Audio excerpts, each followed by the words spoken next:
UKLO 1 year masters. No IELTS required up to 5 years visa. High visa success rate. Hi I'm doctor Teja, physiotherapist, Cairo practitioner and osteopathy. ఈరోజు మనం acidity medicines దాని వల్ల వచ్చే side effects గురించి చూద్దాం. Acidity మెడిసిన్స్ని PPS అంటాం అన్నమాట, అంటే ప్రోటాన్ పంప్ ఇన్హిబిటర్స్ అంటాం. ఇవి ఏం చేస్తాయంటే యాసిడ్ ప్రొడక్షన్ తగ్గిస్తాయి. మన స్టమక్లో ఉన్న హెచ్సిఎల్ అంటాం, హైడ్రోక్లోరిక్ యాసిడ్ ప్రొడక్షన్ తగ్గించడానికి. అంటే ఈ హెచ్సిఎల్ ప్రొడక్షన్ అనేది కొన్ని గట్ ఇన్ఫెక్షన్స్లో, ఈ గట్ ఇష్యూస్లో ఈ పీపీఎస్ అంటాం. ఈ మనం చాలా వరకు ఏమంటాం, ఈ PAN40, ఈ ర్యాబిపెరజోల్, ఓమిపెరజోల్, ఒమేజని, సో ఈస్మోఫెరజోల్, ఇవన్నీ కూడా ప్రోటాన్ పంప్ ఇన్హిబిటర్స్ అంటాం అన్నమాట. సో ఇవన్నీ ఏంటంటే మనకి యాసిడిటీ తగ్గించడానికి యూస్ చేసే మెడిసిన్స్ అన్నమాట. చాలా వరకు డాక్టర్స్ ఏంటంటే ఇది 2 వీక్స్ 3 వీక్స్ యూస్ చేయమని ప్రిస్క్రైబ్ చేస్తుంటారు. నేను రీసెంట్గా చూసిన కేసెస్లో ఏంటంటే ఒక అతనికి 2 వీక్స్ ప్రిస్క్రైబ్ చేస్తే ఆయనకి యాసిడిటీ, సో అది ఆన్ అండ్ ఆఫ్ వస్తుంది, ఫ్లక్చుయేట్ అవడంతో ఏంటంటే వీక్లీ 3 times 4 times అలా యూస్ చేస్తూ కంటిన్యూస్గా 1.5 year నుంచి యూస్ చేయడం జరిగింది అన్నమాట. సో దానివల్ల ఏమైందంటే ఈయనకి ఈ కాళ్ళలో చేతుల్లో తిమ్మిర్లు, అలానే దాంతోపాటు ఈ వాకింగ్ లో ఇంబ్యాలెన్స్, ఇన్కోఆర్డినేషన్ అంటాం. అంటే వాకింగ్ అనేది సరిగ్గా నడవరాకపోవడం, అంటే తూలుతూ, అంటే కొంచెం ఊగుతూ నడవడం అని చెప్పొచ్చు. సో అదొకటి. అంటే బ్యాలెన్స్ వాకింగ్ సరిగ్గా లేకపోవడం, ఇంబ్యాలెన్స్ మాట. సో ఇవన్నీ కూడా సిమ్టమ్స్ చూడడం జరిగింది అనమాట. సో ఇది దేని వల్ల వస్తుందని చెప్తాను. అంటే యాసిడిటీ మెడిసిన్స్ వల్ల దీనికి ఏం సంబంధం అనేది ఫస్ట్ చూద్దాం మనం. అయితే ఈ హైడ్రోక్లోరిక్ యాసిడ్ ఏమవుతుందంటే, మనకి ఈ హైడ్రోక్లోరిక్ యాసిడ్ నార్మల్గా ఉన్నప్పుడు మనం ఏదైనా ఫుడ్ తిన్నప్పుడు ఆ ఫుడ్ లో ఏదైనా బ్యాక్టీరియా ఉంటే ఈ హెచ్సిఎల్ అనేది ఒక బ్యారియర్ లాగా, అంటే ఆ బ్యాడ్ బ్యాక్టీరియా, అన్వాంటెడ్ బ్యాక్టీరియాని ఇంటెస్టైన్స్ లోకి వెళ్ళకుండా ఇది ఒక బ్యారియర్ లాగా మనకి హెల్ప్ చేస్తుంది అనమాట ఈ హెచ్సిఎల్ అనేది. ఈ పీపీఎస్ యూస్ చేసినప్పుడు ఏమవుతుందంటే, అంటే ఐ మీన్ ఈ ఎంటాసిడ్స్ యూస్ చేసినప్పుడు ఏమవుతుందంటే ఈ హైడ్రోక్లోరిక్ యాసిడ్ తగ్గుతుంది. అప్పుడు మనకి అన్వాంటెడ్ బ్యాక్టీరియా అనేది ఇంటెస్టైన్స్ లోకి వెళ్ళినప్పుడు ఏమవుతుందంటే ఇంటెస్టైన్స్ మధ్యలో ఉన్న హార్మోని, ఈ బ్యాలెన్స్, అంటే ఈ బ్యాక్టీరియా మధ్య, ఈ బ్యాక్టీరియాలో మనకి గుడ్ బ్యాక్టీరియా, బ్యాడ్ బ్యాక్టీరియా రెండు ఉంటాయి. సో వీటి మధ్య బ్యాలెన్స్, ఈ హార్మోని అనేది సరిగా ఉండదు అనమాట. సో ఇంకొకటి ఏంటంటే ఈ బ్యాక్టీరియాస్ లో మనకి క్లాస్ట్రోడియం డెఫిసిల్ అంటాం. క్లాస్ట్రోడియం డెఫిసిల్ అనే బ్యాక్టీరియా వెరీ డేంజరస్ బ్యాక్టీరియా. దీనివల్ల మనకి డయేరియా కానీ, లూజ్ మోషన్స్ కానీ, ఈవెన్ కోలన్ డిసీజెస్ కానీ వచ్చే అవకాశాలు చాలా వరకు ఉంటాయి. అంటే ఇది కోలన్ కూడా డ్యామేజ్ చేసేస్తుంది మనకి ఈ బ్యాక్టీరియా అనేది. సో మనం వీలైనంత వరకు ఏంటంటే డాక్టర్స్ ప్రిస్క్రైబ్ చేసిన డోసెస్ లోనే లిమిట్ గా యూస్ చేసుకోవడం అనేది పీపీఎస్ చాలా మంచిది. అయితే దీనికి ఏమవుతుంది, మనకి హెచ్సిఎల్ ప్రొడక్షన్ సరిగా లేకపోతే మనకి కొన్ని విటమిన్స్, ముఖ్యంగా ఈ కాల్షియం కానీ, మెగ్నీషియం కానీ, ఈ B12 కానీ సరిగ్గా అబ్జర్వ్ కావు.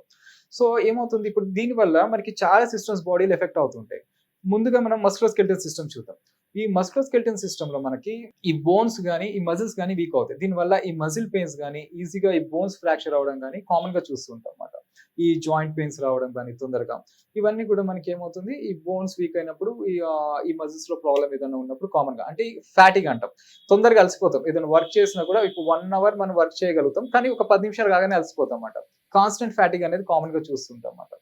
అలానే ఇప్పుడు ఈ మస్కులోస్కెలిటల్ సిస్టమ్ తర్వాత మనం చూడగలిగితే ఇప్పుడు కిడ్నీ ప్రాబ్లమ్స్ చూద్దాం. దీనివల్ల కిడ్నీకి ఎలా ఎఫెక్ట్ అవుతుందంటే, మనకి చాలా వరకు మెటబాలైజ్ అయ్యి ఈ వేరియస్ సెర్టన్ వేస్ లో ఎక్స్క్రీట్ అయిపోతుంది అనమాట. ఈ బ్రేక్ డౌన్ అయ్యి సెర్టన్ వేస్ లో ఎక్స్క్రీట్ అవుతుంది. సో ఇక్కడ ఏమవుతుంది, ఈ మెటబోలైట్స్ మనకి ఇమ్యూనిటీకి రెస్పాన్సిబుల్ అయ్యే టీ సెల్స్ అనేవి ఉంటాయి బాడీలో. ఈ టీ సెల్స్ లో మనం టీ లింఫోసైట్స్, బి లింఫోసైట్స్ అంటాం కదా. సో ఇక్కడ ఏమవుతుందంటే ఈ మెటబోలైట్స్ ఈ టీ సెల్స్ ని ఎక్కువగా స్టిమ్యులేట్ చేసినప్పుడు ఈ క్యాన్సర్, ఐ మీన్ ఈ కిడ్నీ ఫంక్షన్ మీద చేంజెస్ వస్తాయి. సో దానివల్ల మనకి కిడ్నీ ఫెయిల్యూర్స్ వచ్చే అవకాశం చాలా వరకు ఉంటుంది అన్నమాట. ఇంకొకటి మనకు చూసుకోగలిగితే ఇప్పుడు హార్ట్ ప్రాబ్లమ్స్ ఇప్పుడు మెగ్నీషియం డెఫిషియన్సీ ఉన్నప్పుడు ఏమవుతుందంటే ఈ బీపీ అనేది ఫ్లక్చుయేట్ అవుతుంది. బీపీ ఫ్లక్చుయేట్ అయినప్పుడు మనకి ఈ కార్డియాక్ ఎరిథిమియాస్, అలానే కార్డియాక్ ఫెయిల్యూర్ వచ్చే అవకాశాలు ఉంటాయి. అలానే లంగ్స్ లో చూస్తే మనకి ఈ మైక్రో ఆస్పిరేషన్స్ అంట. ఈ మైక్రో ఆస్పిరేషన్స్ అంటే మనకి ఒక స్మాల్ అమౌంట్ ఆఫ్ ఫుడ్ అనేది లంగ్స్ లోకి ఎంటర్ అయిపోతుంది మనకి తెలియకుండానే. సో అలా ఎంటర్ అయినప్పుడు ఈ న్యూమోనియా కానీ, అదర్ లంగ్ డిసీజెస్ కానీ వచ్చే అవకాశం ఉంటుంది అనమాట. అలానే బ్రెయిన్ రిలేటెడ్ గా చూస్తే మనకి ఇన్సోమ్నియా, స్లీప్లెస్నెస్, అలానే కన్వల్షన్స్, అలానే దాంతో పాటు మనకి డిప్రెషన్ కానీ, యాంగ్జైటీ కానీ చూస్తుంటాం.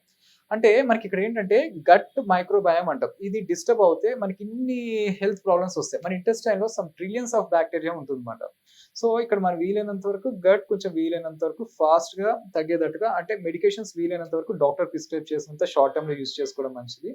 ఇంకొకటి స్ట్రెస్ కూడా చాలా మనకి మేజర్ ఫ్యాక్టర్ అని చెప్పొచ్చు. ఈ స్ట్రెస్ వల్ల కూడా మనకి ఈ గట్ అనేది తొందరగా డిస్టర్బ్ అవుతుంది, తొందరగా క్యూర్ కాదు. టైం టు టైం, అంటే ఒక ఫిక్స్డ్ టైంలో మనకు పడుకోవడం అనేది the best nutrition food. Greens తీసుకోవచ్చు. ఈ యాసిడిక్ నేచర్, అంటే ఈ నాన్ వెజిటేరియన్ ఫుడ్స్ కొంచెం అవాయిడ్ చేసి వెజిటేరియన్ ఫుడ్స్ కొంచెం తీసుకుంటే చాలా మంచిది అనమాట. ఎందుకంటే ఇప్పుడు ఫుడ్ కూడా చాలా మంది ఏమవుతుందంటే చేంజ్ చేసేస్తున్నారు. అంటే మంచిదని చెప్పి మిల్లెట్స్ తీసుకుంటున్నారు. అంటే రెగ్యులర్‌గా ఒక 25, 30 ఇయర్స్ నుంచి మనం రైస్ తీసుకొని వెంటనే మిల్లెట్స్‌లోకి వెళ్ళినా, అదర్ ఫుడ్ చేంజ్ చేసినా కొంచెం అసిడిటీ ఇష్యూస్ వస్తూ ఉంటాయన్నమాట. ఫస్ట్ మనం చూడాలి. అంటే మనకి బాడీకి ఏది అలవాటు అవుతుంది. ఒకటేసారిగా చేంజ్ అయినప్పుడు ఇప్పుడు రీసెంట్‌గా వచ్చిన కేసెస్‌లో చూస్తాం. అంటే ఇక్కడ మేము చూసే కేసెస్‌లో ఏంటంటే ఆస్టియోపతి ట్రీట్మెంట్‌లో కొన్ని ఇయర్స్ నుంచి క్యూర్ కాని కేసెస్ కూడా మనకి ఈ అలోపతి ట్రీట్మెంట్‌లో, ఈ ఆస్టియోపతి ట్రీట్మెంట్‌లో చాలా వరకు క్యూర్ అయిన కేసెస్ చాలా వరకు మెయింటైన్ అవుతున్నాయి. అంటే మంచి రిజల్ట్స్ ఉన్నాయన్నమాట. ఈ ఆస్టియోపతి ట్రీట్మెంట్ ఇచ్చినప్పుడు. సో ఇక్కడ ఏమవుతుందంటే ఆహ్, ఇయర్స్ నుంచి మనం ఒక ఫుడ్ తిని సో వెంటనే ఫుడ్ చేంజ్ చేసేసినా కూడా ఈ స్టమక్ డిస్కంఫర్ట్ కానీ, ఈ ఫ్లాట్‌లెన్స్ గానీ, అదర్ స్టమక్ ప్రాబ్లమ్స్ గర్డ్ అంటాం. గ్యాస్ట్రోఎసోఫేజియల్ రిఫ్లక్స్ డిసీజ్ గానీ, ఐబీఎస్ గానీ, ఇరిటబుల్ బౌల్ సిండ్రోమ్ గానీ, ఇలా చాలా కండిషన్స్ ఉంటాయన్నమాట. సో ఈ స్టమక్‌లో. సో వెంటనే కూడా మనం ఫుడ్ చేంజ్ చేయాలి. హెల్తీ ఫుడే కావచ్చు, మనకి వర్క్ తగ్గ ఫుడ్, ఈజీగా డైజెస్ట్ అయ్యే ఫుడ్ మనం తీసుకోవడం అనేది మంచిది.